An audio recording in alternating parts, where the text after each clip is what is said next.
Hello hi friends, అందరూ బాగున్నారా? ఈ వీడియోలో రాగి పిండి అనేది ఎలా తయారు చేస్తారో చూపిస్తానండి. ముందుగా ఒక ప్లేట్ కానీ తీసుకోవాలి.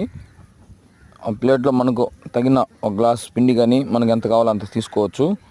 తీసుకున్న తర్వాత ఒక గ్లాసులో వాటర్ తీసుకొని దానికి తగినంత ఉప్పు, ఒక స్పూన్ కానీ అర స్పూన్ కానీ వేసుకొని బాగా ఉప్పు వాటర్లో బాగా కరగినాక ఆ వాటర్ని ఆ పిండి మీద వేస్తూ కొద్దిగా పోసుకుంటూ నిదానంగా బాగా పిసకాలండి. పిండి అంతా బాగా వాటర్లో బాగా కలిసేలా పిసుక్కొని తర్వాత యాలక బుడ్లు అనేది ఉంటాయి. అవి 2-3 కానీ నున్నగా దంచుకొని దాంట్లో కలుపుకుంటే బాగా స్మెల్ కోసం అండి బాగుంటుంది.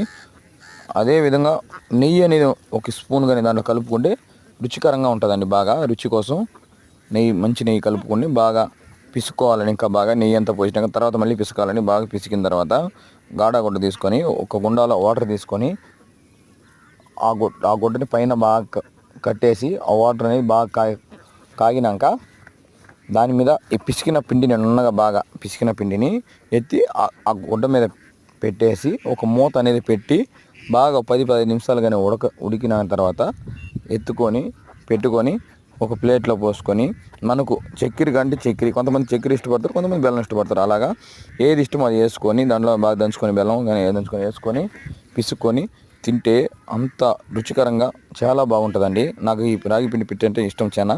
మీకు ఎంతమందికి ఇష్టమో కామెంట్ చేయండి. కామెంట్ బాక్స్లో ఎంతమందికి ఈ పిట్టి అంటే ఇష్టమో వాళ్ళు ఒకసారి కామెంట్ చేయండి.